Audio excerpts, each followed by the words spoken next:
மதுரை பேய் வீடு. போன வீடியோவில் நம்ம பார்ட் 1 பார்த்துருந்தோம். மதுரையில் காயத்ரிங்கிற பொண்ணு அவங்களோட குடும்பத்தோடு சேர்ந்து ஒரு ரெண்டல் ஹவுஸை பார்க்க போகிறாங்க. அந்த ரெண்டல் ஹவுஸை பார்க்க போகிறதுக்கு முன்னாடியே காயத்ரியோட மாமா வீட்டில் வச்சு அவங்களுக்கு ஒரு அமானுஷம் நடக்குது. அவங்க குடும்பத்தில் இருக்கிற எல்லாருக்குமே ஒரு அமானுஷம் நடக்குது. அதில் அவங்க சித்தி பாதிக்கப்படுறாங்க. காயத்ரியோட அம்மா, அத்தை, அவங்களோட பாட்டி, இவங்க 3 பேருமே அவங்க சித்தியை பார்த்துக்கிட்டு இருக்கும்போது வெளியே ஒரு அமானுஷம் வந்ததை நீங்கள் பார்ட் 1 பார்த்துருப்பீங்க. பார்ட் 1 பார்க்காதவங்க தயவு செஞ்சு பார்ட் 1 பார்த்துட்டு வாங்க, அப்படின்னா தான் இந்த ஸ்டோரி உங்களுக்கு புரியும். ஏன்னா இது அந்த மதுரை பேய் வீடுங்கிற கதையோட செகண்ட் பார்ட்டு தாங்க. ஒரு வழியாக தப்பிச்சோம் பொழைச்சோன்னு சொல்லிட்டு காயத்ரியும் அவங்களோட ஃபேமிலியும் இந்த ரெண்டல் ஹவுஸ்லேருந்து வெளியே வந்துடுறாங்க. அவங்க மாமா வீட்டுக்கு போனதுக்கு அப்புறமா காயத்ரிக்கும் அவங்களோட மாமா பையன், அதாவது அண்ணன், அவங்க 2 பேருக்கும் ரொம்ப ஹை ஃபீவராக இருந்துச்சு. அதுலேருந்து அவங்களால வெளியே வர முடியலை. ஏகப்பட்ட தர்கா கோயில்களுக்கெல்லாம் போயிட்டு ஒரு வாரத்துக்கு அப்புறமா தான் அவங்க 2 பேருக்குமே உடம்பு கொஞ்சம் சரியாச்சுங்கிறத நம்ம பார்ட் 1 பார்த்துருந்தோம். அதுக்கப்புறமா என்ன நடந்துச்சு, அந்த வீட்டிலேருந்து அவங்க வெளியே வந்ததுக்கப்புறமா, இந்த ரெண்டல் ஹவுஸை பார்த்துட்டு வெளியே வந்ததுக்கப்புறமா புரோக்கருக்கு ஃபோன் போட்டு காயத்ரியோட மாமா அசிங்கமாக திட்டிட்டு ஃபோனை கட் பண்ணியிருக்கிறாருங்க. இதுக்கப்புறம் நீ வீடு பார்க்க வேணாம், நானே வீடு பார்த்துக்கிறேன், இந்த வீட்டில் ஏதோ ஒரு மர்மம் இருக்கு, எங்களன்னு இல்லை யாரையுமே அந்த வீட்டுக்கு அனுப்பிடாதுன்னு சொல்லிட்டு ஃபோனை கட் பண்ணிடுறாரு. தலைக்கு வந்தது தலப்பாகையோட போச்சுன்னு சொல்லிட்டு ஒரு பழமொழி இருக்குதுங்க. அதுக்கேற்ற மாதிரி நம்ம எல்லாருமே இந்த வீட்டை விட்டு வெளியே இந்த உயிரோட வந்ததே பெரிய விஷயங்கிற மாதிரி இவங்க எல்லாருக்குமே ஒரு ரிலாக்ஸேஷன் வந்திருக்குது. ஆனால் இதுக்கப்புறம் தான் கதையே ஆரம்பிக்குதுங்க. Welcome to our show Devil's kitchen.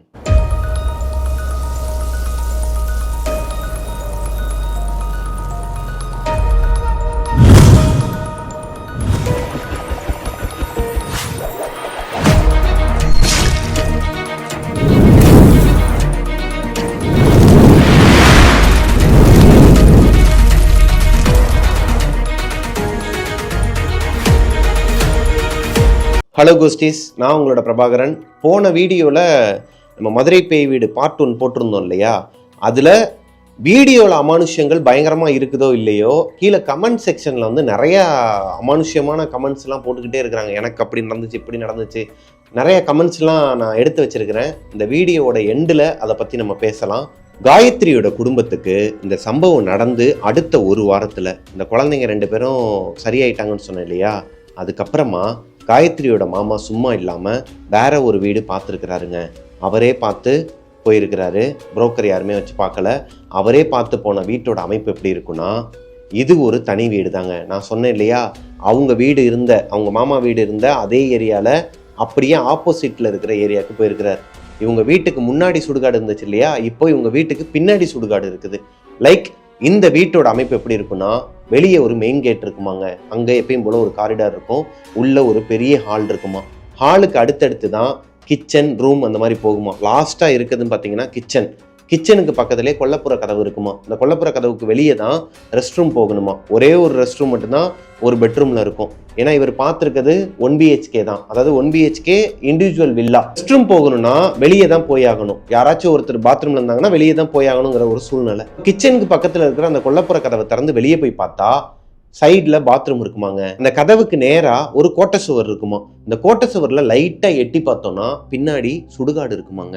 அதாவது நம்ம பார்ட் 1 பார்த்தது இவங்க காரிடார், அதாவது இவங்க வீட்டுக்கு முன்னாடி இருந்து பார்த்தா ஒரு மெயின் ரோடு போகும், மெயின் ரோடுக்கு அந்த பக்கம் சுடுகாடுன்னு சொன்னேன் இல்லையா? இப்போ அந்த சுடுகாட்டுக்கு அப்படியே பேக் சைடில் தான் வீடே பார்த்துருக்கிறார். எனக்கு தோணுனது தான் உங்களுக்கும் தோணிருக்கும், உங்களுக்கு தோணுனது தான் இந்த கதையை அனுப்பின பொண்ணு காயத்ரிக்குமே தோணிருக்குதுங்க. இவங்க மாமா தெரிஞ்சுதான் பண்ணுறாரா இல்லை தெரியாமல் பண்ணிக்கிட்டு இருக்கிறாரா? பார்த்து கரெக்டாக அந்த சுடுகாட்டுக்கு முன்னாடி பின்னாடின்னு சொல்லிட்டு வீடு பிடிக்கிறது. ஒருவேளை அதே ஏரியாவில் பிறந்து வளர்ந்தனால அப்படி பார்த்துட்டு இருக்கிறாரா, அங்கேயே அந்த ஏரியா விட்டு போகக்கூடாதுன்னு சொல்லிட்டு பார்த்துட்டு இருக்கிறாரா, இல்லை என்ன அர்த்தத்தில் பார்க்குறாருன்னு இவங்களுக்கே தெரியல. இந்த வீட்டுக்கு போனதுக்கு அப்புறமாவும் இவங்களுக்கு அமானுஷ்யம் தொடர்ந்து இருக்குதுங்க. பார்ட் 1 காயத்ரியோட அம்மா காயத்ரி, அவங்க மாமா, அத்தை, சித்தி, பாட்டி, தாத்தா, இவங்க எல்லாருமே அந்த வீட்டுக்குள்ளே போனாங்க இல்லையா? இப்போ 1 by 1 ஒவ்வொருத்தருக்கா ஒவ்வொரு அமானுஷ்யமாக நடக்குதுங்க. ஒன்று பார்த்துடலாமா? ஃபர்ஸ்ட்டு இந்த வீடை பிடிச்சி ஒரு வாரம் கூட இருக்காதாங்க. இந்த கேப்பில் காயத்ரியோட மாமா, அத்தை, அவங்களோட அண்ணன், அதாவது காயத்ரியோட அண்ணன், மாமா பையன், இவங்க 3 பேரும் MIT வண்டியில் கோவிலுக்கு போயிட்டு இருந்திருக்கிறாங்க.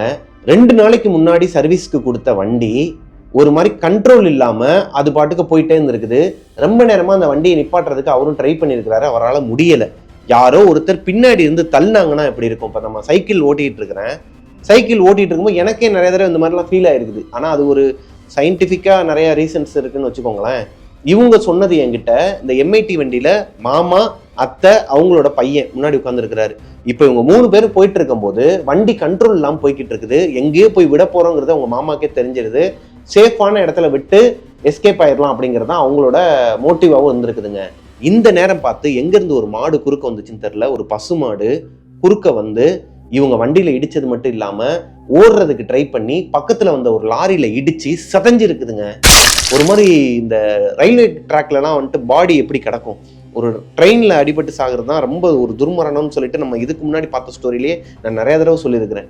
அதே மாதிரி தான் லாரியில் அடித்து சாகுறதுங்க. இந்த லாரியில் இடித்து இந்த மாட்டோட உடம்பு ரெண்டாக அப்படியே செதஞ்சு அங்கக்குள்ள ஒரு மாதிரி கிடக்குதாங்க, அங்கங்க ரத்தமா. காயத்ரியோட மாமாவுக்கு மட்டும் கீழே விழுந்து தலையில அடிச்சு சரியான ரத்தமாங்க. அவங்க அத்தை கொஞ்சம் சேஃபா புல்லுல தான் விழுந்திருக்கிறாங்க. அந்த பையனுமே கீழே விழுந்து காலில் கொஞ்சம் லைட்டா ஃப்ராக்சர் ஆயிருக்குதுங்க. அதுக்கு காரணம் காயத்ரியோட மாமா ஹெல்மெட் போடலையாங்க. அப்பெல்லாம் அந்த காலத்துலலாம் அவ்வளோவா ஹெல்மெட்டுக்கெல்லாம் பிடிக்க மாட்டாங்க, ஹெல்மெட்டும் போட மாட்டாங்கன்னு வச்சுக்கோங்களேன். இப்பயுமே அப்படிதான் சுத்திட்டு இருக்கிறாங்க. அவர் ஹெல்மெட் போட்டிருந்தாருன்னா அவருக்கு தலையில ரத்தம் வந்திருக்காதான். இதை வந்து மென்ஷன் பண்ணி சொல்ல சொன்னாங்க அந்த காயத்ரி பொண்ணு. காயத்ரியோட மாமா ஃபேமிலி குடும்பமா கிளம்பி போனது சிவன் கோயிலுக்கு. போற வழியிலேயே இந்த மாதிரி ஒரு கோமாதா, ஒரு பசுமாடை வந்து சாவுறதுக்கு இவங்க காரணமா இருந்திருக்கிறாங்க. பசுமாடு துண்டா போச்சு. இது பெரிய அபசகுணமா இவங்களுக்கு தெரிஞ்சிருக்குதுங்க. ஏதோ ஒரு கெட்ட சைனா இருக்குது.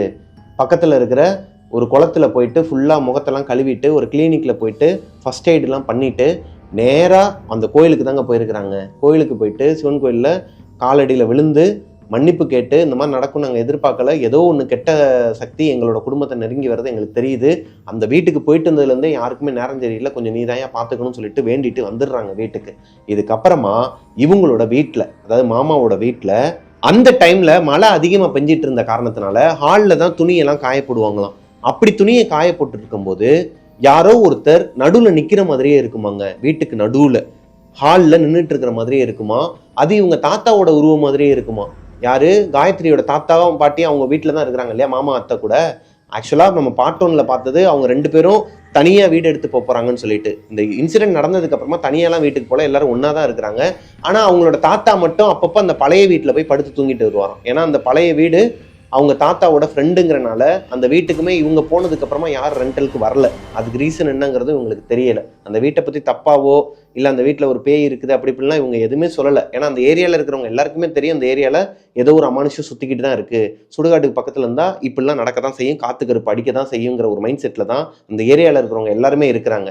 இருந்தாலும் காயத்ரியோட தாத்தா அவங்க வீட்டில் போய் தான் படுத்து தூங்குவாராங்க. அந்த வெளியே காரிடார் சொன்னேன் இல்லையா, அங்கனக்குள்ள ஒரு கயிற்று கட்டில் போட்டு அந்த வீட்டுக்கு வெளியே படுத்துப்பாராம். அந்த வீட்டோட ஓனரும் எதுவும் சொல்ல மாட்டாராம். அதான் அவங்க ஃப்ரெண்டுங்கிறனால வீட்டுக்கு வாடகைக்கு ஆள் வர வரைக்கும் நீ அதை யூஸ் பண்ணி கேட்பாங்கிற மாதிரி தான் சொல்லியிருக்கிறாரு. அவர் வெளியவே படுத்துப்பாராங்க, வீட்டுக்கும் ஒரு காவலாக இருப்பாருன்னு சொல்லிட்டு அவரும் விட்டுருக்காரு போல. இப்போ இவங்களோட தாத்தா அந்த வீட்டுக்கு போய் படுத்து தூங்கும் போதெல்லாம் இவங்க வீட்டுக்கு ஒரு 2 வீடு தள்ளி, ரைட் சைடில் 2 வீடு தள்ளி ஒரு குழந்தைக்கு மனநிலைமை குன்றிய குழந்தைன்னு சொல்லுவாங்க இல்லையா, அந்த மாதிரி ஒரு ஒரு சைல்டுங்க. அந்த பாப்பா நைட்டு வந்து ஒரு மாதிரி அழுதுகிட்டே இருக்குமா. ரொம்ப ஒரு மாதிரி ஏங்கி அழுகிறது, கத்திக்கிட்டே இருக்கிறது. அது எப்படி உங்க தாத்தாக்கு அது கேட்கும்னா 2 வீடு தள்ளி அழுகிற மாதிரி கேட்காதான். இவர் இந்த காரிடாரில் படுத்து தூங்கிட்டு இருக்காரு இல்லையா, அங்கனக்குள்ளதான் மெயின் கேட் இருக்கும். பார்ட் 1ல் பார்த்துருப்போம் அந்த வீட்டோட அமைப்பு. இந்த மெயின் கேட்டுக்கு வெளியே நின்று அழுதா எப்படி சவுண்டு கேட்குமோ அந்த மாதிரி கேட்குமோ. கண்ணு முழிச்சு எந்திரிச்சு பாப்பாராம், அங்கனக்குள்ள அந்த யாருமே இருக்க மாட்டாங்களாம். அந்த வாய்ஸுமே கேட்காதான். அப்புறமா இவராக நினச்சிப்பாரான், சரி சமாதானப்படுத்தி தூங்க வச்சிருப்பாங்க போல இருக்குன்னு சொல்லிட்டு ஒரு 3 நாளாக தொடர்ந்து இந்த சவுண்டு கேட்கவும் ஹவுஸ் ஓனர் கிட்ட போய் சொல்லியிருக்கிறாரு. அதாவது அவரோட ஃப்ரெண்டுக்கிட்டே அந்த தாத்தா போய் சொல்லியிருக்கிறாரு, ஏய் அந்த 2 வீடு தள்ளி ஒரு குழந்தை இருக்குல்லடா, அதனால நைட்டெல்லாம் ஒரு மாதிரி கையான்னு அழுதுகிட்டே இருக்குது, நான் பேசாமல் வீட்டுக்குள்ளேயே படுத்துக்கிறேன், வீட்டோட சாவி கொடு அப்படிங்கிற மாதிரி கேட்டிருக்கிறாரு. என்னடா சொல்கிற, அந்த குழந்தையும் அவங்க அம்மாவும் எப்போவோ இந்த வீட்டை காலி பண்ணிட்டு வேற எங்கேயோ போயிட்டாங்களே, கூடல் நகர் சைடு போயிட்டாங்களே, நீ என்னடா என்னென்னமோ சொல்லிக்கிட்டு இருக்கிற, அந்த பிள்ளை இங்கே இல்லடா அப்படிங்கிற மாதிரி சொல்ல இவருக்கு ஒரு மாதிரி தூக்கி போட்டிருக்குதுங்க. இவங்க தாத்தா அவ்வளோ சீக்கிரம் பயப்படுற ஆளே கிடையாதான். ஏன்னா அந்த காலத்து ஆளுங்க அவங்களாம் நிறைய விஷயங்கள் பார்த்துருக்குறாங்க. இருந்தாலும் அவருக்கே ஒரு மாதிரி முகம்லாம் வேர்த்து ஒரு மாதிரி குப்புன்னு தூக்கி போட்டிருக்குதுங்க. அவர்கிட்டையும் சொல்லியிருக்கிறாரு அவர் ஃப்ரெண்டுக்கிட்ட, டேய் இந்த வீட்டில் நான் இருக்கும்போது என்னோட சின்ன மக அதாவது காயத்ரியோட சித்திக்கு நடந்த அந்த அசம்பாவிதத்தை பற்றியும் சொல்லியிருக்கிறாரு. இவங்க குடும்பம் எல்லாருமே அந்த வாடகை வீட்டுக்கு போயிட்டு அங்கப்பட்ட கஷ்டத்தையும் ஷேர் பண்ணியிருக்கிறாரு. அது போக இப்போ இந்த வீட்டில் நடக்கிற அமானுஷத்தையும் சொல்லியிருக்கிறார். டேய் தயவு செஞ்சு இந்த மாதிரி வெளியே சொல்லிட்டு இருக்காது, என் வீட்டுக்கு வந்து வாடகைக்கோ இல்லை எதுக்குமே ஆள் வர மாட்டாங்க, இது உனக்கு எனக்கு மட்டுமே இருக்கட்டும் சொல்லிட்டு இவங்க 2 பேருக்குள்ள அப்படியே மறைஞ்சு போச்சாங்க. இதை காயத்ரியோட தாத்தா அவங்க மாமா கிட்ட போய் சொல்லியிருக்கிறாரு. அதுக்கப்புறமா அவங்க தாத்தாவை அந்த வீட்டுக்கு அனுப்பவே இல்லையாங்க. இதே சமயத்துல ஏகப்பட்ட அமானுஷ்யங்கள் அடுத்தடுத்த குடும்பத்துல நடந்துட்டு இருக்கு, ஒவ்வொரு குடும்பத்திலையும். ஒரு நாள் நைட்டு 8 to 8:30 மணி இருக்குமாங்க. அவங்க மாமா சாப்பிட்டுட்டு கை கழுவுறதுக்கு வெளியே தான் சிங்க் இருக்குமா, அந்த கிச்சன் பக்கத்திலேயே வெளியே இருக்குமா, அங்க போய் கை கழுவ போயிருக்கிறாரு. வெளியே யாரோ ஒருத்தவங்க நின்றுட்டு இருந்திருக்கிறாங்க. இந்த கொல்லப்புற கதவை தாண்டி தான் வெளியே ரெஸ்ட் ரூம் சொன்னேன் இல்லையா, அந்த ரெஸ்ட் ரூம் கிட்ட இவங்க அப்பா நின்றுட்டு இருக்கிறாரு. அதாவது காயத்ரியோட தாத்தா நின்றுட்டு இருக்கிறாரு. என்னடா அது அப்பா இங்க நின்றுட்டு இருக்கிறாருன்னு சொல்லிட்டு காயத்ரியோட மாமா வெளியே போயிட்டு ரொம்ப நேரமா அவர்கிட்ட பேசிக்கிட்டே இருக்கிறாரு. அவரு கூட பேசவே மாட்டேங்கிறாரு, அப்படியே மெதுவா நடந்துகிட்டே இருக்கிறாரு. இந்த கோயில் எல்லாம் அங்க பிரதட்சணைன்னு சொல்லுவாங்க இல்லையா, அந்த மாதிரி அடி எடுத்து ஒரு மாதிரி, அதான் அடிப்பிரதட்சணை மாதிரி மெதுவா நடந்து போயிட்டு இருக்கிறாராங்க. எங்கப்பா போயிட்டு இருக்கீங்க, பாத்ரூம் போடுமா, நான் வேணா கூட்டு போவா, ஏன்னா அவருக்கு வேற உடம்பு முடியல அன்னைக்கு, நான் வேணா கூட்டு போட்டுமான்னு சொல்லி கேட்க அவர் பாட்டுக்கு நடந்து போயிட்டே இருக்கிறாரு. இப்போ பின்னாடி இருந்து இவங்க கத்துறாங்க. யாரு? காயத்ரியோட மாமாவோட அம்மாவும் அவங்களோட வைஃபும் 2 பேரும் கத்துறாங்க. ஏய் இங்க வாடா எங்க இங்க வாங்க, சீக்கிரம் வாங்கன்னு சொல்லிட்டு கத்தும் போது, என்னாச்சு இருங்க நான் வரேன், அந்த பாரு அப்பாவால நடக்க முடியலன்னு சொல்லிட்டு அவர் கத்திருக்கிறாரு. அட சீக்கிரம் இங்க வாடான்னு சொல்லிட்டு அவங்க அம்மா அழுத்தி கத்துனதும் அவர் வந்திருக்கிறாருங்க. வந்ததுக்கு அப்புறமா தான் அவருக்கு ஒரு விஷயம் தெரியுது. அவரோட கண்ணுக்கு மட்டும்தான் அவங்க அப்பா உருவம் மாதிரி தெரிஞ்சிருக்குது. இவங்க 2 பேரோட கண்ணுக்கும் அது ஒரு வெள்ளை கலர்ல ஒரு புகை மாதிரியான ஒரு அமைப்பு. முதல்ல அந்த சித்தி வீட்டுக்கு வந்திருந்தப்ப, மாசமா இருக்கிற சித்தி வீட்டுக்கு வந்திருந்தப்ப காரிடார்ல நடந்து போயிட்டு இருக்கும் போது வெளியே சுடுகாட்டுல இருந்து ஒரு அமானுஷம் எந்திரிச்சு வந்துச்சு இல்லையா, அந்த உருவத்தை தான் இவங்க வீட்டுக்குள்ள பாத்துருக்குறாங்க. அதாவது கொல்லப்புறத்துல பாத்துருக்குறாங்க. இவங்க தாத்தாவோட உருவம் மாதிரி அவங்க மாமா கண்ணுக்கு தெரிஞ்சிருக்குது. இப்போ இவர் இங்கிட்டு வெளியே வந்ததுக்கு அப்புறமா அந்த ஜன்னல் வழியா பார்த்துருக்கிறாரு. எங்க அந்த கிச்சனோட ஜன்னல் வழியா பார்த்தா ஒரு வெள்ளை கலர்ல புகை மாதிரியான உருவம் அந்த கோட்டைச்சவரை தாண்டி போய்கிட்டு இருக்குதாங்க. லைக் முதல்ல ஒண்ணு பார்த்தோம் இல்லையா, சுடுகாட்டுல இருந்து மேலே ஏறி உட்காந்து இறங்கி வந்த ஒரு உருவம் ரோட்டு வழியா வந்து இவங்களோட வீடை கிராஸ் பண்ணி போற மாதிரி பார்த்தாங்க இல்லையா, அதே உருவம் இவங்க வீட்டுக்குள்ள கொல்லப்புறத்துல இருந்து மேலே எகிரி குதிக்குதான், அந்த கோட்டை சவர் வழியா எகிரி குதிச்சு வெளியே போகுதான். அதான் எகிரி குதிச்சா அடுத்த ஒரு 100-150 மீட்டர்ல சுடுகாடு. என்ன நடக்குது இவங்க வீட்டுல, தூக்கி போட்டிருக்குதுங்க. இந்த விஷயம் நடந்ததுக்கு அப்புறமா எல்லாருமே, அவங்க வீட்டுல இருக்கிற எல்லாருமே சாமி பக்தியில ரொம்ப முங்கி போயிருக்கிறாங்க. எவ்ரிடே டெய்லியுமே வந்து விளக்கேத்துறது, பூஜை பண்றது, சாம்பிராணி போக போடுறது எல்லாமே பண்ணியுமே இவங்களோட கண்ணுக்கு ஏகப்பட்ட அமானுஷங்கள் அந்த வீட்டுல தென்பட்டுக்கு தாங்க இருந்திருக்குது. லைக் நான் சொன்னேன் இல்லையா, முதல்ல நடுவுல வந்து ஹாலில் இந்த துணியெல்லாம் காய போடுறதுக்கு கொடி கட்டி அதில் போட்டு வச்சிருப்பாங்களாம். அதுலேயுமே உங்க தாத்தாவோட உருவம் மாதிரியே ஒரு உருவம் தெரியுமாங்க, லிட்ரலி தெரியுமாங்க. இது ஒருத்தர் கண்ணுக்கு இல்லைங்க, அந்த வீட்டில் இருக்கிற எல்லாரோட கண்ணுக்குமே தெரிஞ்சிருக்குது. இதுதான் காயத்ரியோட மாமா வீட்டில் நடந்த ஒரு அமானுஷங்க. அந்த வீட்டுக்கு போயிட்டு வந்ததுக்கு அப்புறமா, இந்த வீட்டுக்கு வந்ததுக்கு அப்புறமா இவங்களுக்கு ஒண்ணுமே புரியல. அந்த வாடகை வீட்டுக்கு போயிட்டு வந்ததுனால தான் இவங்களுக்கு ஒரு அமானுஷம் பின்தொடருதா, இல்ல ஆரம்பத்துல அவங்க சித்தி, காயத்ரியோட சித்தி வெளியே நடந்துட்டு இருக்கும்போது ஒரு அமானுஷம் வந்துச்சு இல்லையா, அதுதான் இவங்களை பின்தொடருதா, இல்ல இப்ப புது வீட்டுக்கு போன இடத்துல அங்க வேற எதனா ஒரு அமானுஷம் இருந்து அது இவங்களை பின்தொடருதாங்கிறது இவங்களுக்கு குழப்பமாவே இருந்துட்டு இருக்குதுங்க. இது எல்லாத்துக்குமே ஒரு தீர்வு இருக்குதுங்க. இது எதனால நடக்குதுங்கிறத இவங்க தெரிஞ்சுக்கவும் செய்யறாங்க. ஏன்னா காயத்ரியோட மாமா வீட்டுல இந்த அமானுஷங்கள்லாம் நடந்துட்டு இருக்கிற இதே நேரத்துல காயத்ரியோட வீட்டுல, காயத்ரி இந்த கதையை அனுப்புறாங்க இல்லையா, அந்த பொண்ணோட வீட்டுல என்ன நடக்குதுன்னா, காயத்ரியோட வீடுமே தனி வீடு தானாங்க.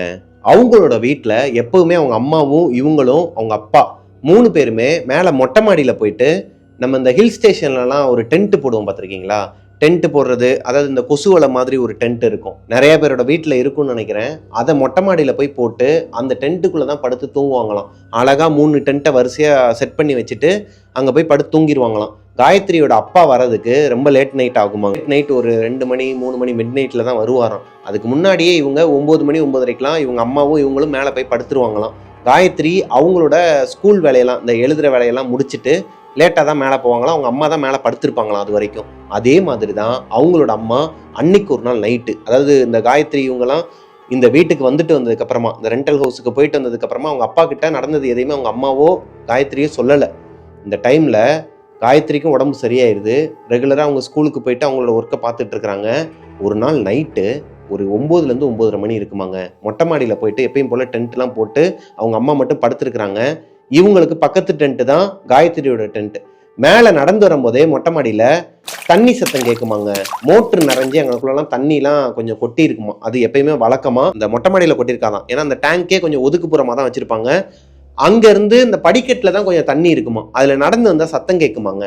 ஸோ அதை வச்சு தான் யாரோ ஒருத்தவங்க நடந்து வராங்கிறத இவங்களும் தெரிஞ்சுப்பாங்க. காயத்ரியோட அம்மா ஃபோன்லேயே முங்கி இருப்பாங்களாம். எப்பயுமே இந்த ரீல்ஸ் பார்க்கறது, எதனா ஒன்று நோண்டிக்கிட்டே இருப்பாங்களாம். ஃபோனில் சோசியல் மீடியாக்குள்ளேயே இருப்பாங்களாங்க. அப்படிதான் யூடியூப்ல அவங்களுக்கு பிடிச்ச ஒரு யூடியூப் சேனலோட ஷார்ட்ஸ்லாம் பார்த்துட்டு இருக்கும்போது தண்ணி சத்தம் கேட்குது. யாரோ ஒருத்தவங்க நடந்து வராங்க.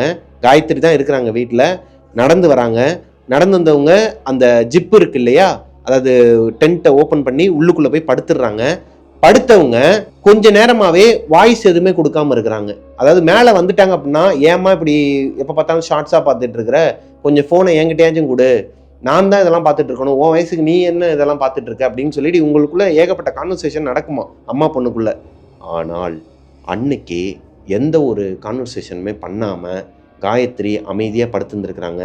இவங்களும் பின்னாடி திரும்பி பார்க்காம, சைடில் திரும்பி பார்க்காம காயத்ரியோட அம்மா ஃபோன் நோண்டிக்கிட்டே, என்னடி ரொம்ப நேரமாக வந்துட்டு அமைதியாக இருக்கிற, எதுவுமே சொல்லாமல் இருக்கிற, ஏண்டி வாண்டு அப்படின்னு சொல்லி கூப்பிட்டதுக்கு அப்புறமும் எந்த ஒரு ரெஸ்பான்ஸுமே இல்லையாங்க. கொஞ்சம் நேரம் கழித்து இவங்க அம்மாவும் கண்டுக்காமல் அப்படியே விட்டுறாங்க. டயர்டாக இருக்கியா தூங்குன்னு சொல்லிட்டு. இப்போன்னு பார்த்து அவங்களோட காது கிட்ட ஒரு மூச்சு சத்தம் இந்த மாதிரி பயங்கரமாக இருந்திருக்குதுங்க. இந்த மூச்சு சத்தம் கேட்டதுமே இவங்க கன்ஃபார்ம் பண்ணிட்டாங்க, இவங்களோட பொண்ணு கிடையாது. ஏன்னா அவங்க பொண்ணு மேலே நடந்து வந்த சத்தமும் உங்களுக்கு கேட்டிருக்குது, இந்த டென்ட்டோட ஜிப்பை ஓப்பன் பண்ண சவுண்டும் கேட்டிருக்குது, உள்ளே போய் படுத்த சத்தமும் கேட்டிருக்குது. அதை ஃபீல் பண்ணியிருக்கிறாங்க. அந்த ஜிப்பையும் ஓப்பன் பண்ணாமல் எப்படி அந்த டென்ட்டுக்குள்ளேருந்து அந்த பொண்ணால் வெளியே வந்திருக்க முடியும்? அதுவும் இவங்க காதுகிட்ட வந்து இப்படி பெருமூச்சு விட முடியும். இந்த மூச்சு காற்று படுறது ஒரு மாதிரி அனலாக இருந்திருக்குதுங்க. இவங்களால நல்லாவே உணர முடியுது இது ஒரு அமானுஷம். அந்த வீட்டுக்கு போனதில் ஏதோ ஒரு பேய் நம்மளை பின்னாடியே பின்தொடர்ந்து வந்திருக்குது. அங்கே ஒரு பேய் 2 பேய் இல்லை, ஏகப்பட்ட பேயை அவங்க பார்த்துருக்குறாங்க. பார்ட் 1ல் அவங்களுக்கு தெரிஞ்சிருக்கும். அதுலேருந்து ஏதோ ஒன்று நம்ம வீட்டுக்கு வந்துருச்சுன்னு சொல்லிட்டு கன்ஃபார்மே பண்ணிடுறாங்க. காது கிட்டக்க வந்து யாரோ ஒருத்தவங்க பேசவும் ஆரம்பிக்கிறாங்க. இவங்களோட பேரை சொல்லியும் இவங்களோட குடும்பத்தில் இருக்கிறவங்க எல்லாரோட பேரையுமே சொல்ல ஆரம்பிக்குது. இப்போ இவங்களுக்கு இன்னுமே பயமாக இருக்குது. இவங்களோட தங்கச்சி வேற மாசமாக இருக்கிறாங்க. அதாவது காயத்ரியோட சித்தி வேற மாசமாக இருக்கிறாங்க. அவங்களுக்கு இன்னும் கொஞ்ச நாளில் வளகாப்பு வேற நடக்க போகுது. எதனா அசம்பாவிதம் நடந்துருமோன்னு சொல்லிட்டு பல விதத்தில் இவங்களுக்கு யோசிச்சுட்டு இருக்கும்போது காயத்ரியோட சத்தம் கேட்குதுங்க. என்னம்மா தூங்கிட்டியான்னு சொல்லிட்டு கேட்கவும் டக்குன்னு எந்திரிச்சிருக்கிறாங்க. காயத்ரின்னு சொல்லிட்டு பதறி அடிச்சுட்டு எந்திரிச்சிருக்கிறாங்க. இவங்க எந்திரிச்சது மட்டும் இல்லாமல் அழுக ஆரம்பிச்சிருக்கிறாங்க. காயத்ரிக்கு ஒரு மாதிரி தூக்கி போட்டிருக்குதுங்க. ஏன் அழுகிற, என்னாச்சுன்னு சொல்லி கேட்கும்போது இங்கே நடந்தது எல்லாத்தையும் சொல்லியிருக்கிறாங்க. மேலே படுக்க வேணாமா, நம்ம கீழே போயிடலாம்னு சொல்லிட்டு டென்ட் எல்லாத்தையும் அப்படியே வச்சுட்டு தலகாணி எதையுமே எடுக்காம அவங்க கொண்டு வந்த பெட்ஷீட் எல்லாத்தையுமே அங்கேயே போட்டுட்டு 2 பேரும் கீழே போய் படுத்து தூங்கி இருக்கிறாங்க. அன்னைக்கு நைட்டு முழுக்க அவங்க 2 பேருக்குமே தூக்கமே கிடையாதாங்க.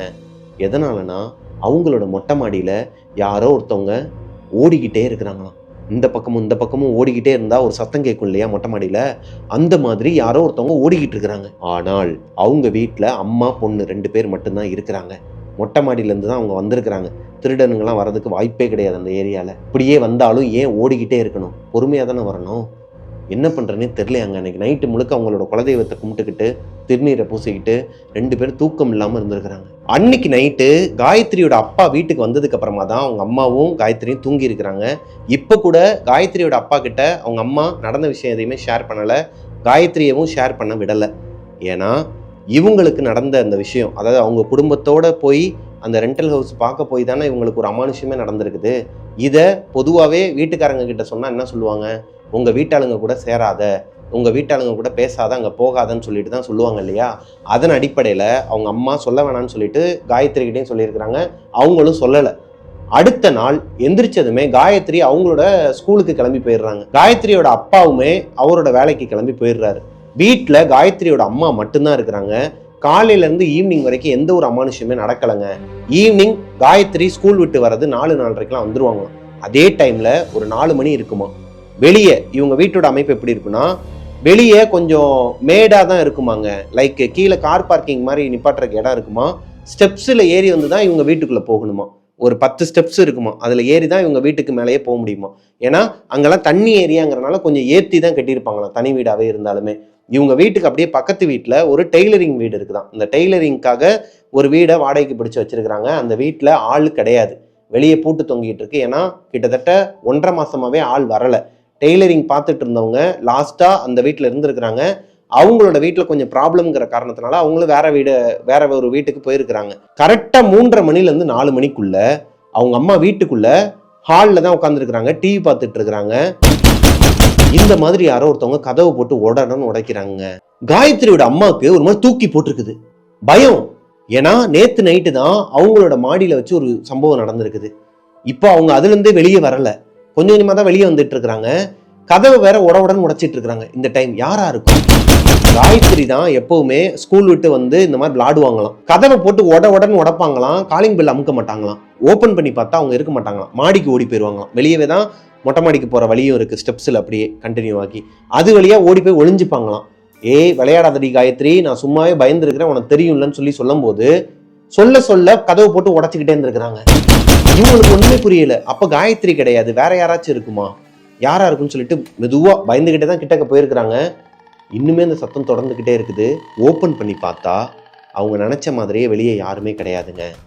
இந்த ஸ்டெப்ஸில் வெளியே வந்து பார்த்துருக்குறாங்க, லெஃப்ட் சைடில் பார்த்துருக்குறாங்க, அங்கே காயத்ரியுமே இல்லை. கத்திருக்கிறாங்க கோவத்தில், காயத்ரி உனக்கே தெரியும் நேற்று நைட் என்ன நடந்துச்சுன்னு சொல்லிட்டு அம்மாவை பயமுடுத்தாதம்மா, எனக்கு ரொம்ப பயமாக இருக்குமான்னு சொல்லி கத்திருக்கிறாங்க. அப்படியே ரெஸ்பான்ஸே கிடையாது. காயத்ரி இன்னும் வீட்டுக்கு வரலை. ஆனால் யாரோ ஒருத்தவங்க இந்த ஸ்டெப்ஸில் இறங்கி ஓடுற மாதிரி ஒரு சத்தம் கேட்டிருக்குதுங்க உங்களுக்கு. வேற யாராச்சும் உங்களை ப்ராங்க் பண்ணுறாங்களா, இல்லை வேற யாராச்சும் இவங்களை வந்து கலாய்க்கிறாங்களா இவங்க வீட்டாளுங்களேன்னு சொல்லிட்டு காயத்ரியோட அம்மா மொட்டை மாடிக்கும் போய் பார்த்துருக்குறாங்க. அங்கேயுமே யாருமே இல்லைங்க. கீழே வந்துடுறாங்க. இப்போ இவங்களுக்கு நல்லாவே தெரிஞ்சிருச்சு, ஏதோ ஒன்று நடக்குது, இந்த வீட்டுக்குள்ளே ஏதோ ஒரு பேய் இருக்குது. பொண்ணு வர நேரம் ஆயிடுச்சு. இப்போ நம்ம வீட்டை விட்டு போயிட்டோன்னா பொண்ணு வந்து இங்கே லாக் ஆகிப்பா, அதனால கொஞ்ச நேரம் வெயிட் பண்ணி அவங்க பொண்ணை கூட்டு போயிடலான்னு சொல்லிட்டு கதவை மூடிட்டு உள்ளே போயிருக்கிறாங்க. மெயின் டோரை லாக் பண்ணிட்டு ஹாலில் போய் அந்த சோஃபாவில் உட்கார்றதுக்குள்ளேயே மறுபடியும் யாரோ ஒருத்தவங்க கதவை போட்டு உடைக்கிறாங்க. எந்திரிச்சு போய் மறுபடியும் ஓப்பன் பண்ணி பார்க்குறாங்க. இப்போ வெளியே போனவங்களுக்கு ஒரு ஷாக்குங்க. இவங்க வீட்டு கதவை உடைச்ச மாதிரி தான் உள்ள சத்தம் கேட்டிருக்குது, தட்டுறது. இவங்க வீட்டுக்குள்ளே இருக்கும்போது வெளியே நம்ம வீட்டிலேருந்து தட்டினாங்கன்னா எப்படி கேட்குமோ அந்த மாதிரி தான் கேட்டிருக்குது. ஆனால் வெளியே போய் பார்த்தா பக்கத்து வீட்டில் அந்த டெய்லரிங் ஒருத்தவங்க வச்சுருந்தாங்கன்னு சொன்னேன் இல்லையா, அந்த வீட்டோட கதவை யாரோ உள்ளுக்குள்ளே இருந்து தட்டுறாங்களாங்க. வெளியே பூட்டு தொங்குது. அந்த வீட்டில் யாருமே இல்லை, அந்த வீட்டுக்கு வெளியவும் பூட்டு தொங்குது. ஆனால் வீட்டுக்குள்ள இருந்து யாரோ ஒருத்தவங்க கதவை போட்டு உடைக்கிறாங்களாம். இவங்களுக்கு நல்லா தெரிஞ்சிருச்சு இந்த பேய் ஏதோ ஒன்று தான் இவங்களுக்கு ஆட்டம் காட்டுதுன்னு சொல்லிட்டு இவங்க வீட்டோட மெயின் டோரை லாக் பண்ணிட்டு இவங்களோட இஷ்ட தெய்வம் பார்த்தீங்கன்னா ஐயப்பனாங்க. அந்த காயத்ரியோட அப்பா, காயத்ரி சின்ன வயசுல இருக்கும்போது காயத்ரிக்கும் மாலையை போட்டு அவங்க அப்பா வருஷம் தவறாம அந்த கார்த்திகை மாதம் மலைக்கு போறவராங்க. கார்த்திகை மாதம் வந்துட்டாலே மாலையை போட்டு மலைக்கு போற ஒரு பக்தருங்க, ஐயப்பன் பக்தருங்க. இவங்களோட வீட்டில் 2 ரூம் இருக்குமா. அதுல ஒரு ரூம் ஃபுல்லாவே ஐயப்பனோட அந்த பூஜை சம்பந்தமான பொருட்கள். அந்த ரூம் எப்பயுமே சுத்தபத்தமா வச்சுப்பாங்களாங்க. இவங்க ஒருவேளை தீட்டுப்பட்டா அந்த ரூம் பக்கமே போக மாட்டாங்களாம். இவங்க இப்ப தீட்டுப்படலை. இப்போ பயந்து போயிட்டு அந்த ரூம்குள்ள போயிருக்கிறாங்க. ரூம்குள்ளே போயிட்டு உட்கார்ந்ததுக்கு அப்புறமா தான் இவங்களுக்கு எந்த ஒரு அமானுஷ்யமும் நடக்கலையாம், எந்த ஒரு சத்தமும் கேட்கலையாம். ஐயப்பனை கும்பிட்டுக்கிட்டே அந்த ரூம்குள்ளேயே உட்கார்ந்து இருந்திருக்கிறாங்க. வெளியே அந்த கதவை தட்டுற சத்தம் கேட்டிருக்குதுங்க. அந்த ரூம்குள்ளே போய் உட்கார்ந்ததுக்கு அப்புறமும் கேட்டிருக்குது. அதுக்கப்புறமா என்ன நடந்துச்சுன்னு தெரில, ஒரு மாதிரி இந்த நெய் இருக்குது இல்லையாங்க, சுத்தமான ஒரு நெய்யை வீட்டில் வந்து நீங்கள் எதனா சமையல் செய்யும் போது அந்த நெய்யோட ஸ்மெல்ல வந்து நீங்கள் அந்த ஸ்மெல் உங்களுக்கு தெரியும்னு நினைக்கிறேன். அந்த ஸ்மெல் வந்திருக்குது, ஹெவி ஸ்மெல் வந்திருக்குது. பக்கத்து வீட்லேயும் ஆள் இல்லை, இவங்க வீட்லேயும் சமைக்கலை. எதனால் அந்த நெய் ஸ்மெல் வந்துச்சுங்கிறது உங்களுக்கு தெரியல. அது போக ஒரு சலங்க சத்தம் கேட்டிருக்குதுங்க. இவங்களோட ஹாலில் ஒரு சலங்க சத்தம் கேட்டிருக்குது. இது யாரா வேணாலும் இருக்கலாம். ஐயப்பனை கும்பிடுறாங்க. ஐயப்பனுக்கு பக்கத்திலேயே அந்த சங்கிலி கருப்பனோட ஃபோட்டோவும் வச்சிருக்கிறாங்க. இவங்க 2 பேரையும் கும்பிட்டுக்கிட்டு உள்ளே உட்காந்து இருந்தவங்களுக்கு வெளியே யார் வந்தாங்க என்னங்கிறதுலாம் அவங்களுக்கு தெரியலை. ஆனால் அந்த வீட்டில் அடுத்து அமானுஷம் எதுவுமே நடக்கலைங்க அன்னைக்கு பொழுதுக்கு. இப்போ காயத்ரியும் அவங்களோட வீட்டுக்கு வந்துடுறாங்க. வந்ததுக்கு அப்புறமா தான் அந்த ஐயப்பன் ரூம்லேருந்தே அவங்க அம்மா வெளியே வராங்க. காயத்ரியோட அம்மா வெளியே வந்தது மட்டும் இல்லாமல் காயத்ரியும் கையை காலெல்லாம் கழுவி அவங்கள கொஞ்சம் ரெஃப்ரெஷ் ஆக்கிட்டு நேராக அந்த ஐயப்பனோட ரூமுக்கு தான் கூப்பிட்டு போயிருக்கிறாங்க. 2 பேருமே, அம்மா பொண்ணு 2 பேருமே அந்த ரூம்லேயே தாங்க உட்காந்து இருந்துருக்குறாங்க. காயத்ரியோட அம்மாவுக்கு இது தொடர்ந்து அடுத்து 3 நாள் நடந்திருக்குதுங்க. என்ன நடந்துச்சோ, இந்த கதவை தட்டுறது, அவங்க வெளியே வந்து பார்க்கறது, யாருமே இல்லாதது, அந்த ஐயப்பன் ரூமில் போயிட்டு அவங்க உட்கார்றது, இது ரெகுலராக அடுத்த 3 நாளைக்கு அவங்க வீட்டில் நடந்துட்டு இருக்கு. இதுக்கு அப்படியே பேரலாக அந்த பக்கம் பார்த்தீங்கன்னா காயத்ரியோட சித்தி வீட்டில், காயத்ரியோட சித்திக்கும் அவங்களோட மாமியாருக்கும் ஆகாதாங்க. ஒரு மாதிரி சண்டையாக வந்துக்கிட்டே தான் இருக்குமா. இது எல்லாரோட வீட்லேயுமே அஸ் யூஸ்வல் நடக்கிறதான்னு வச்சுக்கோங்களேன். அதே மாதிரி தான் காயத்ரியோட சித்தி வீட்லேயும் நடந்துகிட்டு இருக்கு. அவங்க கொஞ்சம் கொடுமைப்படுத்துறவங்க தானா, கொஞ்சம் எதுக்கு எடுத்தாலும் சண்டை போடுறது இந்த மாதிரியான ஒரு கேரக்டர் தானா. சொல்ல போனா காயத்ரியோட வீட்டுக்காரரோட தம்பி இருக்காரு இல்லையா, ஃபர்ஸ்ட் பார்த்துருப்போம். தொட்டிக்குள்ள விழுந்து அவர் சூசைட் பண்ணி இறந்துக்கிட்டாருன்னு சொல்லி சொன்னாங்க இல்லையா, அவர் இறந்து போனதுக்கு காரணமே அவங்க அம்மா தானாங்க. அதாவது இவங்களோட மாமியார் தானா. யாரு? காயத்ரியோட சித்தியோட மாமியார் தானா. அவங்களுக்கு எல்லாரையும் நோண்டிக்கிட்டே இருக்கிறது தான் வீட்டில் வேலையாங்க. அந்த மாதிரி தான் அவரோட வாழ்க்கையிலையும் நிறையா சில ப்ளே பண்ணியிருக்கிறாங்க போல். அதில் நிறைய வெக்ஸ் ஆகி போயிட்டு என்ன பண்ணுறதுன்னு தெரியாமல் டிப்ரெஷனில் தான் அவர் சூசைட் பண்ணி இறந்துருக்கிறாரு. இப்போது அவரோட ஆத்மா அந்த வீட்டில் தான் சுற்றிட்டு இருக்கதா ஒரு மித்தும் இருக்குதாங்க. காயத்ரியோட சித்தி இருக்கிறாங்க இல்லையா வீடு, அவங்களோட வீட்டோட அமைப்பு எப்படி இருக்குன்னா, இதுவுமே ஒரு தனி வீடு தாங்க. பாத்ரூம் ஒரே ஒரு பாத்ரூம் தான் இருக்குமா, அதுவும் கொல்லப்புறத்தில் தான் இருக்குமா. அந்த கொல்லப்புறத்தில் இருக்கிறது குளிக்கிறதுக்கு தான், டாய்லெட் போகிறது கிடையாது. டாய்லெட் போகணுன்னா பேக் சைடில் கொஞ்சம் இடம் இருக்குமாங்க. அந்த ஊர் சைட்லலாம் எப்படி டாய்லெட் போவாங்கங்கிறது உங்களுக்கே தெரியும் மார்னிங் டைமில். அந்த மாதிரியான ஒரு அமைப்பு தான் அவங்க வீட்டில் இருக்குது. ஏன்னா அவங்களுக்கு ரெஸ்ட் ரூம் வரணும்னா அன்டைமாக இருந்தாலும் வெளியே தான் போகணுமா. கொஞ்சம் கொல்லப்புறத்துக்கு பின்னாடி போனாங்கன்னா ஒரு 100 மீட்டர் டிஸ்டன்ஸில் அங்கனக்குள்ள காடு மாதிரி இருக்குமா, அங்கே தான் போயிட்டு வரணுமா. குளிக்கிறதுக்கு மட்டும்தான் வீட்டுக்குள்ளேயே கொல்லப்புறத்தில் இடம் இருக்குது. குளிக்கிறதுக்கு ஒரு ரெஸ்ட் ரூம் மாதிரி கட்டி வச்சிருக்கிறாங்க. இதுதான் உங்கள் வீட்டோட அமைப்பாங்க. அன்னைக்கு ஒரு நாள் நைட்டு காயத்ரியோட சித்திக்கு பாத்ரூம் வந்திருக்குது. எந்திரிச்சு வெளியே போயிருக்கிறாங்க. அவங்களோட வீட்டுக்காரரை எழுப்பியிருக்கிறாங்க. முதல்ல அவர் எந்திரிக்கலை. அவங்களோட மாமியார் முழிச்சு தான் இருக்கிறாங்க. ஆனால் இவங்க கூப்பிட்டும் அவங்க வெளியே வரலை. காயத்ரியோட சித்தி மட்டும்தான் வெளியே எந்திரிச்சு போயிருக்கிறாங்க. ரெஸ்ட் ரூம் போகிறாங்க. கொல்லப்புறத்தை தாண்டி பின்னாடி ஒரு 100 மீட்டர் டிஸ்டன்ஸில் ரெஸ்ட் ரூம் போயிட்டு ரிட்டன் வரும்போது நடுவில் ஏதோ கடந்திருக்குது. அவங்க தாவி இருக்கிறாங்க, அதை தாண்டி இருக்கிறாங்க. தாண்டிட்டு ஒரு 2 ஸ்டெப்பு எடுத்து வச்சதுக்கு அப்புறமா தான் அவங்களுக்கு ஒரு விஷயம் புரியுது. என்னடா அது, நடுவில் ஏதோ கடந்துச்சு, நம்ம தாண்டிட்டோம், ஆனால் அது ஏதோ ஒரு சம்மந்தப்பட்ட விஷயம் மாதிரி இருக்குது, என்னவா இருக்குன்னு சொல்லிட்டு பின்னாடி திரும்பி பார்க்குறாங்க. இவங்க அந்த ரெஸ்ட் ரூம் போன இடத்துல ஒரு மாதிரி குயிரிட்டாக இருக்குமாங்க. இவங்க கொல்லப்புறத்தில் ஒரு எல்லோ லைட் இருக்குமா, ஒரு மஞ்சள் கலர் பல்ப் இருக்குமா. அந்த பல்ப் வெளிச்சத்துனா அங்கே வரைக்கும் அடிக்கும். அந்த வெளிச்சம் எங்கே வரைக்கும் வருதோ அங்கே வரைக்கும் தான் இவங்க போவாங்க. ஒரு மாதிரி மயான அமைதியாங்க. நைட் நேரத்தில் அந்த பூச்சி சத்தம் கேட்கும் பார்த்துருக்கீங்களா, இந்த மாதிரி ஒரு அட்மாஸ்பியரில் காயத்ரியோட சித்தி மட்டும்தான் இருக்கிறாங்க. நிறமாச கர்ப்பிணி. கீழே ஒரு விஷயத்த பார்க்குறாங்க. என்னன்னா, ஒரு குழந்தை வயிற்றுலேருந்து இப்போ ஒரு குழந்தைய எடுத்தாங்கன்னா அந்த குழந்தைக்கு மேலே ஒரு மாதிரி ரத்தமாக இருக்கும் இல்லையா, அந்த தொப்புள் கொடியை கூட கட் பண்ணாமல் ஒரு மாதிரி சுற்றிக்கிட்டு இருக்கும் இல்லையா, அந்த குழந்தை இரத்தக்கரையோட ஒரு மாதிரி செதஞ்சு போய் உருக்குலைஞ்சு போய் கிடக்குதாங்க அந்த காட்டுக்குள்ளே. அவங்க போன இடத்த அதை தாண்டி தான் இவங்க வந்திருக்கிறாங்க. இவங்க சித்தி நிறமாச கர்ப்பிணி இப்படி ஒரு குழந்தைய கண்ணு முன்னாடி பார்த்தாங்கன்னா எப்படிங்க இருக்கும் உங்களுக்கு? இப்போ காயத்ரியோட சித்திக்கு இந்த ஒரு குழந்தைய பார்த்ததும் ஒரு மாதிரி தூக்கி போட்டிருக்குதுங்க. என்ன பண்றேன்னு தெரியல, கத்தவும் முடியல. ஏன்னா மாசமா இருக்கிற பொண்ணு ரொம்பவும் கத்தக்கூடாது, ஓடவும் கூடாது. வயிற்ற பிடிச்சிக்கிட்டு வாயை பொத்திக்கிட்டு பொறுமையா அப்படியே நடந்து வந்துட்டு இருந்திருக்கிறாங்க. அவங்க நடந்து வர வர வர ஒவ்வொரு இடத்துலயா வரிசையா அந்த குழந்தை வந்துகிட்டே இருக்குதான். இவங்க தாண்டி தான் வந்துகிட்டே இருக்கிறாங்க. அந்த குழந்தை கடந்துகிட்டே இருக்குதாங்க. இவங்களுக்குமே ஒரு பயம். அந்த ரெண்டல் வீட்டுக்கு போயிட்டு வந்ததுக்கு அப்புறமா தான் அந்த பேய், ஏன்னா இவங்க தான் லைவா 2 பேயை பார்த்துருக்குறாங்க இந்த வீட்டில் வச்சு. ஒருவேளை இவங்க வீட்டுக்காரரோட தம்பியோட ஆத்மா வந்து காப்பாத்தலைன்னா அன்னைக்கே இவங்களோட குழந்தை உயிர் போயிருக்கும், இல்லைன்னா இவங்களோட உயிர் போயிருக்கும். இது 2ல எதனா ஒன்று கண்டிப்பாக நடந்திருக்கும். அப்படிங்கிற பட்சத்தில் எப்படியாச்சும் வீட்டுக்குள்ளே போயிடணும்னு சொல்லிட்டு பொறுமையாக நடந்து போய்கிட்டே இருக்கிறாங்க. இந்த நேரம் பார்த்து ஒரு வயசான பாட்டியாங்க, ஒரு மாதிரி குங்கும போட்டு வட்டை போட்டு வச்சுக்கிட்டு ரெட் கலர் சாரி கட்டிக்கிட்டு அந்த இருட்டிலையும் ஒரு மாதிரி வெளிச்சமா பிரகாசமா இருந்திருக்கிறாங்க. இந்த பாட்டி இந்த இவங்களோட சித்தியை கிராஸ் பண்ணி போனது மட்டும் இல்லாம இவங்களை பார்த்து சிரிச்சுக்கிட்டே இவங்க வயிற்றுல கையை வச்சு தடவி கொடுத்துட்டு போயிருக்கிறாங்க. அந்த பாட்டி யாருன்னே தெரியலையாங்க. இவங்களோட கொல்லப்புறத்துக்கு பின்னாடி அவங்களுக்கு என்ன வேலை, அவங்க யாருன்னே தெரியலையா. அந்த ஏரியாலே அவங்க பார்த்தது கிடையாதான். இருந்தாலும் ஏகப்பட்ட அமானுஷங்கள் நடக்குது, இதுவுமே ஏதோ ஒரு பேய் தான் சொல்லிட்டு நம்ம எப்படியாச்சும் நம்ம குழந்தைய காப்பாத்திட்டு வீட்டுக்குள்ள போயிடலாம்னு சொல்லிட்டு போயிருக்கிறாங்க. கொல்லப்புறம் இருக்கு இல்லையா, அதுக்குள்ள போகணும்னா ஒரு கேட் இருக்குமா. அந்த கேட்டை தாண்டினதுக்கு அப்புறமா இவங்களுக்கு எந்த ஒரு நெகட்டிவிட்டியோ எந்த ஒரு அமானுஷமோ கண்ணுக்கும் தெரியல. மனசார இவங்களுக்கு ஒரு பாசிட்டிவ் எனர்ஜி வந்திருக்குதுங்க மனசுக்குள்ள. குழந்தையுமே ஒரு சிக்னல் கொடுக்குமாங்க. மாசமா இருக்கிற பொண்ணுங்களுக்கு தான் தெரியுமா இது. குழந்தை வந்து நார்மலா இருந்துச்சுன்னா ஒரு சிக்னல் கொடுக்குமா. இதுவே அன்கம்ஃபர்டபுளா ஃபீல் ஆச்சுன்னா ஒரு மாதிரி பண்ணுமாங்க. அது எனக்கு சொல்ல தெரியல. அந்த மாதிரி ஒரு சிக்னல் கொடுத்ததும் அவங்க சித்திக்கு தெரியுது, லிட்ரலி நம்ம அந்த எல்லையை தாண்டிட்டோம், அப்போ அந்த கேட்டை தாண்டி வெளியே போனாதான் ஏதோ ஒரு அமானுஷம் வருது போலன்னு சொல்லிட்டு பக்கத்தில் இருக்கிற ரெஸ்ட் ரூம் போயிட்டு நேராக அவங்க வீட்டுக்குள்ளே போகிறாங்க. வீட்டுக்குள்ளே போனதும் மஞ்சளை கரைச்சி அந்த மஞ்சள் தண்ணியை வந்து வெளியே அந்த கொல்லப்புற வாசல்ல தெளிச்சு விட்டுறாங்க.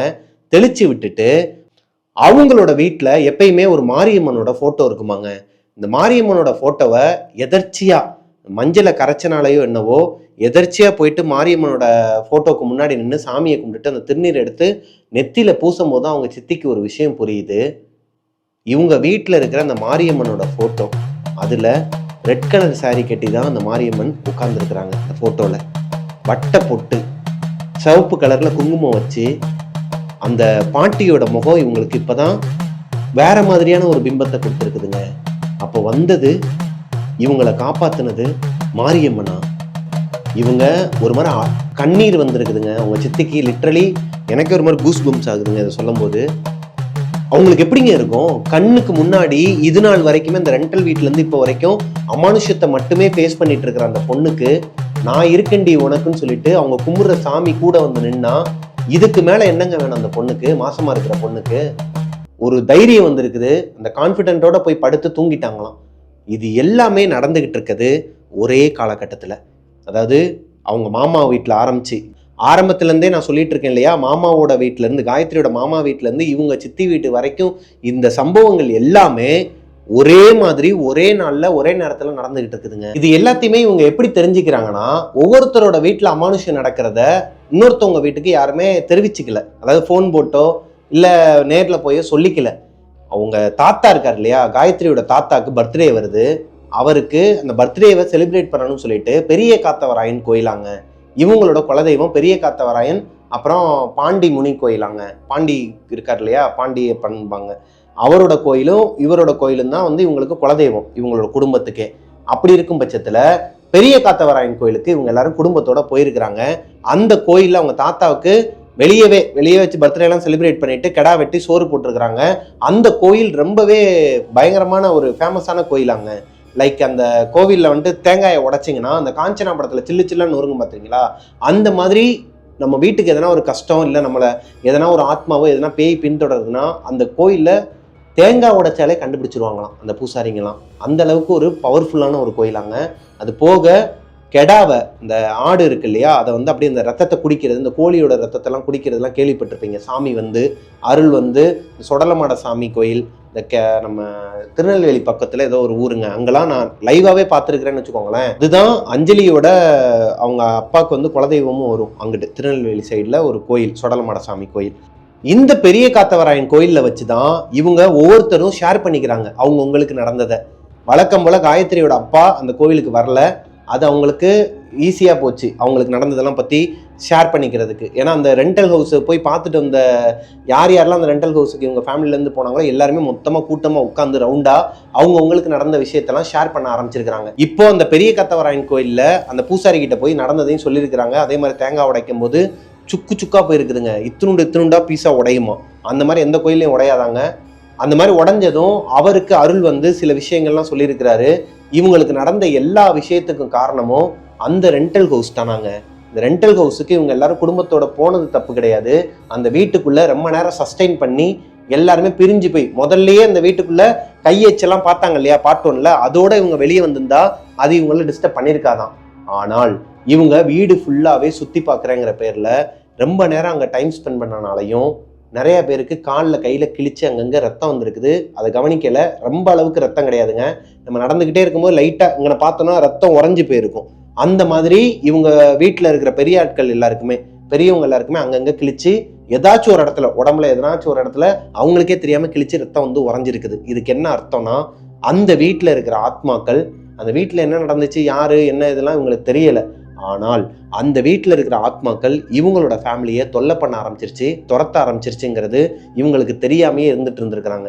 இவங்க அந்த வீட்டுக்கு போயிட்டு அப்படியே இங்கே வந்திருக்கணும், அவங்களோட குலதெய்வம் கோயிலுக்கு வந்திருக்கணும். குலத்தை காக்கிறது தான் குலதெய்வத்தோட வேலைம்பாங்க இல்லையா, அந்த மாதிரி இப்போ அந்த பெரிய காத்தவராயன் கோயிலில் இருக்கிற பூசாரி என்ன பண்ணுறாருன்னா, இவங்களுக்கு அந்த கோவில் மண் இருக்கும் இல்லையா, அதை எடுத்து ஒரு மஞ்சள் கலர் துணியில் போட்டு கட்டி கொடுக்குறாரு.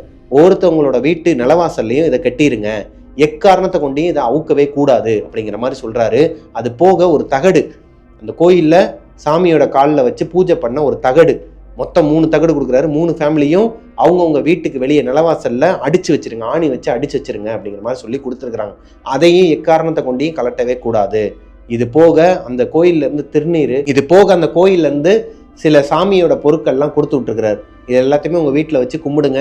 அடுத்த 1 வாரத்துக்கு ஏகப்பட்ட டிஸ்டர்பன்ஸ் வரும், எதையுமே நீங்க கண்டுக்காதீங்கன்னு சொல்லியிருக்கிறாரு. இதுல என்ன ஒரு விஷயம்னு பார்த்தீங்கன்னா, இவங்களோட சித்தி பாத்ரூம் போகும்போது இந்த வெளியே போனாங்க இல்லையா, கொல்லப்புறத்தை தாண்டி, அங்க நிறைய குழந்தைங்களாம் கீழே கிடக்கிற மாதிரி கிடந்துச்சு இல்லையா வரிசையா, அதை ஒருவேளை அவங்க சித்தி கீழே குனிஞ்சு இந்த குழந்தைய கையால தொட்டிருந்தாலே, எடுக்க கூட வேணாங்க, என்னடா இது இப்படி போட்டிருக்கிறாங்களேன்னு சொல்லிட்டு அந்த குழந்தைய தொட்டிருந்தாலே அவங்களுக்கு அன்னைக்கு அந்த குழந்தை அபார்ஷன் ஆயிருக்குமாங்க. அந்த குழந்தை அதோட அவங்களுமே இறந்துருப்பாங்களாம். அதுதான் அந்த பேயோட சதியம். அதுலேருந்து அவங்களை வெளியே கூட்டு வந்தது மாரியம்மன். அது போக காயத்ரியோட அம்மா அவங்களோட வீட்டில் ஐயப்பன் ரூம்குள்ளே போய் உட்காரலன்னா அவங்களுக்கு என்ன வேணாலும் நடந்திருக்குமா.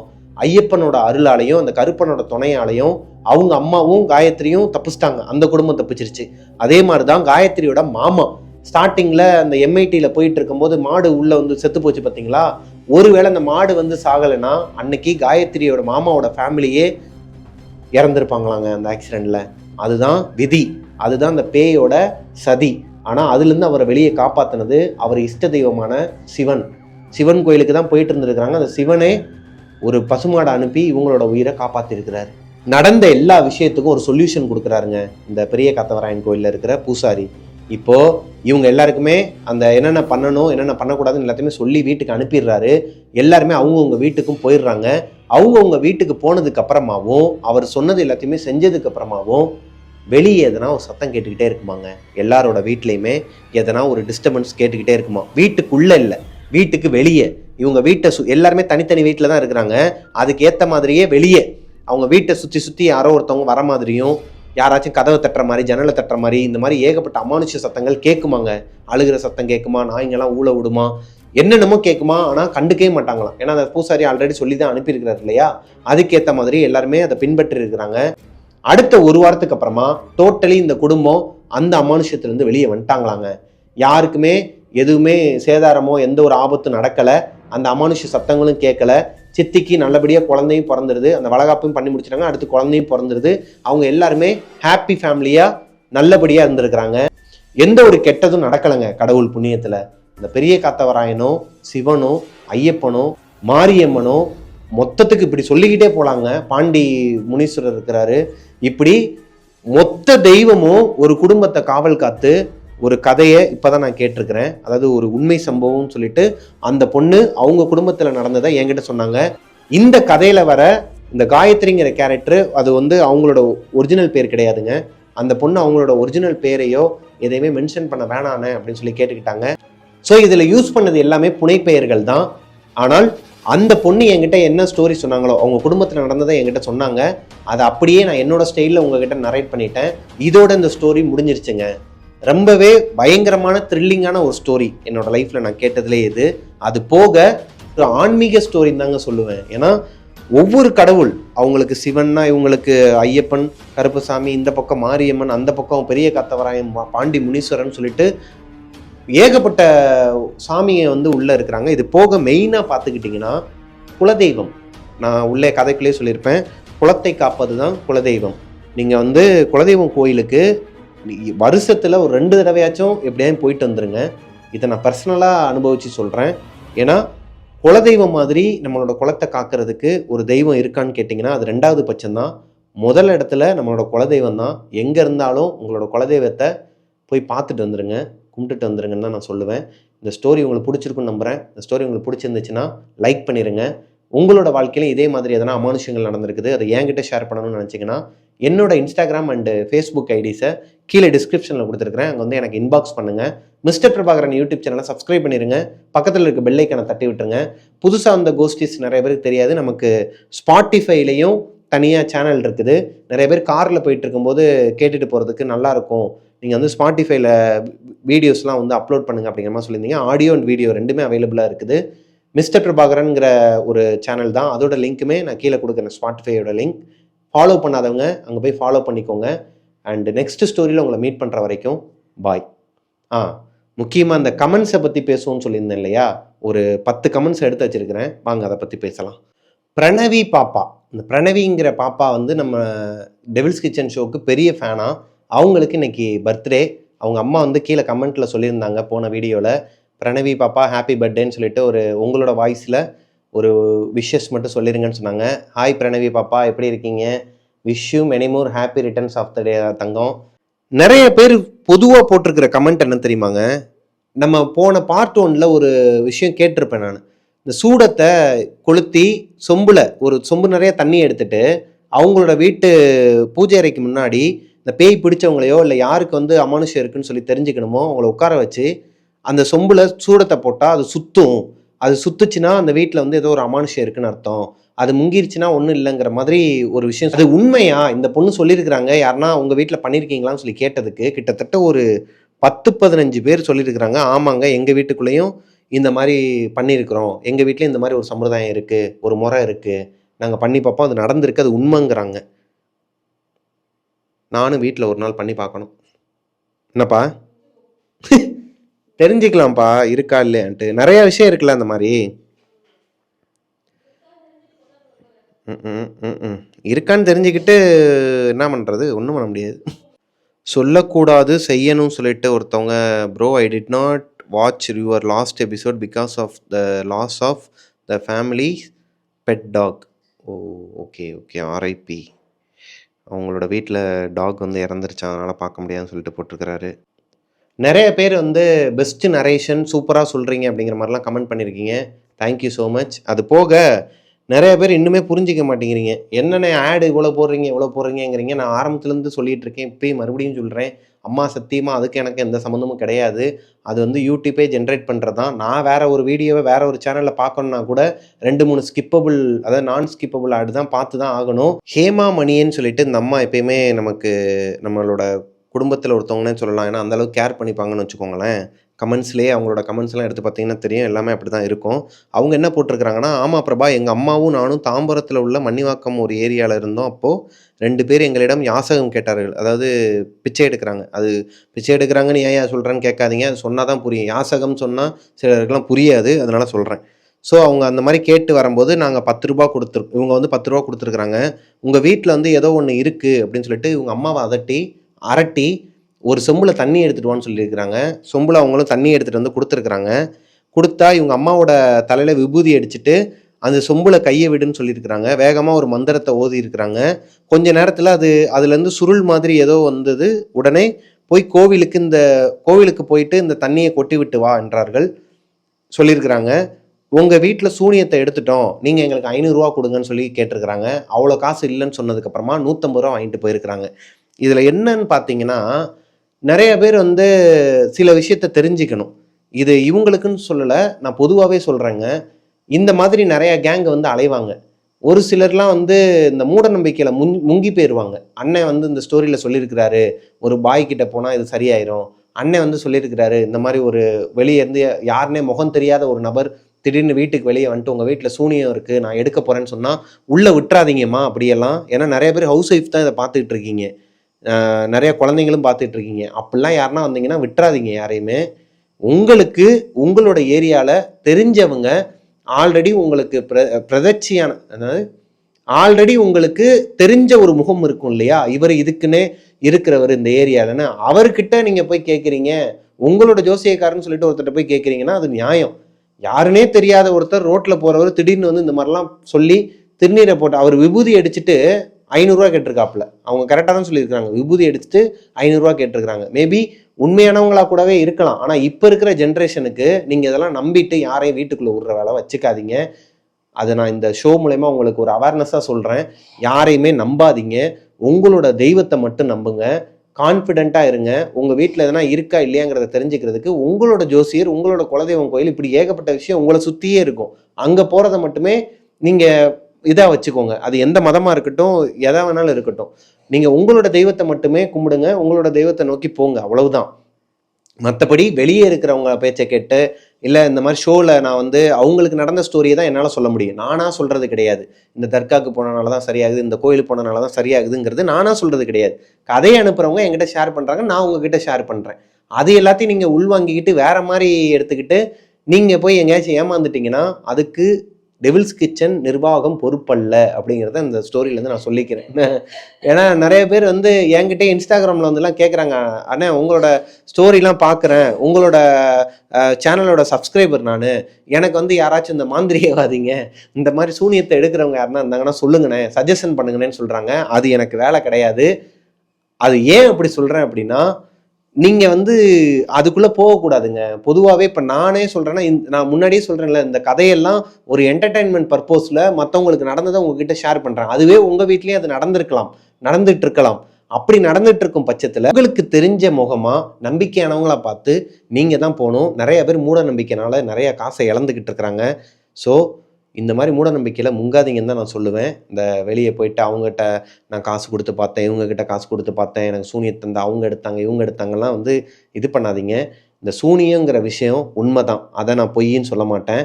ஆனால் அதை எடுக்கிறதுக்குன்னு சொல்லிட்டு நிறையா போலியான கும்பல்லாம் அலையுது. அதுங்க கிட்ட போய் காசை கொடுத்து ஏமாந்துடாதீங்க. அதை நான் இந்த ஷோலேருந்து சொல்லிக்கிறேங்க. அதை தான் இந்த அம்மாவுக்கும் சொல்கிறேன். பாருங்கள் 150 ரூபா வாங்கிட்டு போயிருக்காங்க. சப்பா ஸ்டோரி நரேஷன் எப்பயும் போல் சூப்பரன்னா, அக்காக்கும் அர்ஜுன் குட்டிக்கும் இப்போ உடம்புக்கு எப்படி இருக்குன்னு சொல்லிட்டு சந்தியா அபிநயான்ங்கிறவங்க கேட்டிருக்கிறாங்க. அக்காவுக்கு இன்னுமே உடம்பு முடியாமல் தான் இருக்குது. அதனால தான் அஞ்சலி பிரபாகரன்லாம் இன்னுமே வீலாக்ஸ் எதுவுமே வராமல் இருக்குது. அர்ஜுனுக்கு ஓகே தான், அவர் ஸ்கூலுக்கு போக ஆரம்பிச்சிட்டாரு, அவர் வந்து நார்மல் ஆகிட்டார். அஞ்சலி அக்காவுமே வந்து இன்னொரு 2 நாளில் சரியாயிருவாங்கன்னு நினைக்கிறேன். ஒருவேளை சரியாயிட்டாங்களா இல்லை வீட்டில் வந்து சமைக்கிறதுக்கு டிமிக்கி கொடுக்குறதுக்கு 4 இருமலை இருமிக்கிட்டு இருக்காங்களாங்கிறதும் தெரியலை. அது வந்து போக போக வந்துட்டு நமக்கு சரி, என் மேலே வந்து இருமல் போட்டு விட்றாத அப்பா, அமைதியாக இருப்பா. தெரியாமல் சொல்லிட்டேன் கோஸ்டீஸ், அஞ்சலிக்கு உண்மையாகவே தெரியாமல் சொல்லிட்டேன் கோஸ்டீஸ், அஞ்சலிக்கு உண்மையாக ஓட முடியல. நிறைய பேர் அதே தாங்க, சேம் ஒரு இதைத்தான் போட்டிருக்கீங்க. எங்கள் வீட்லேயும் எங்கள் தாத்தா ஒரு ஆளுக்கு பண்ணியிருக்காங்க, செம்பில் சூடம் ஏற்றி சுற்றிக்கிட்டே இருந்துச்சு, நானும் எங்கள் அக்காவும் பார்த்து பயந்துட்டோன்னு சொல்லிட்டு அன்பு மீடியான்னு ஒருத்தர் போட்டிருக்கிறாரு. விஜய்ங்கிறவர் ப்ரோ பிளாக் ட்ரெஸ் போடுங்க ப்ளீஸ் அப்படின்ட்டு இருக்கிறாரு. எங்கெங்க மழை பெஞ்சிக்கிட்டே இருக்குது, துணி காய மாட்டேங்குது, ஒன்றும் பண்ண முடியலை. ஸோ அடுத்த ஸ்டோரியிலேருந்து நம்ம அது ஒரு ரீசன். அது போக நான் வெளியே வேறு ஒரு ஆஃபீஸ்க்கு போயிட்டு அப்படியே நேராக வந்து இங்கே உட்காந்து ஸ்டோரியை சொல்லிகிட்டு இருக்கிறேன். ப்ரொடியூசர்ஸ் நிறைய பேரை வந்து நம்ம அப்ரோச் பண்ணிகிட்ருக்கோம் நம்மளோட அடுத்த கட்ட நடவடிக்கைக்கு, ஒரு பெரிய விஷயத்துக்கு பண்ணிக்கிட்டு இருக்கோம். அதனால அப்படியே வந்து சொல்லிவிட்டு உங்ககிட்ட சொல்லிட்டு அப்படியே ரெடி ஆகி ஃப்ரெஷ்அப் ஆகிட்டு அப்படியே ஓடிடுவேன். ஸோ அவ்வளோதான் கோஸ்டீஸ். நிறைய பேர் வந்து பிக் ஃபேன் அண்ணா, Erode, Malaysia, Singapore, Sri Lanka, cooker whistle அப்படி இப்படின்னு சொல்லிட்டு நிறைய இடத்துல வந்து ஏன்பா ஒரு கதையே சொல்ல விட்றியாப்பா, பாத்திரத்தை போட்டு உடைக்கிற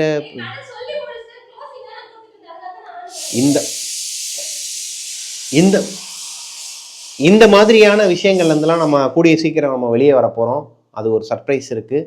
அதை வந்து நம்ம நெக்ஸ்ட்டு, அதாவது டிசம்பர் மாதம் பார்ப்போம் என்னங்கிறது. கண்டிப்பாக உங்கள் எல்லாருக்குமே அதை நான் சொல்லிட்டு தான் பண்ணுவேன்னு வச்சுக்கோங்களேன். அண்டு இதோட இந்த ஸ்டோரி முடிஞ்சிச்சு. ப்ளூபர்ஸ் பார்த்து என்ஜாய் பண்ணியிருப்பீங்க. ப்ளூபர்ஸ்லேயே என்னை வந்து கருத்து சொல்ல வச்ச ஹேமாமணியன் அம்மாவுக்கு ஒரு மிக்க நன்றிகள்.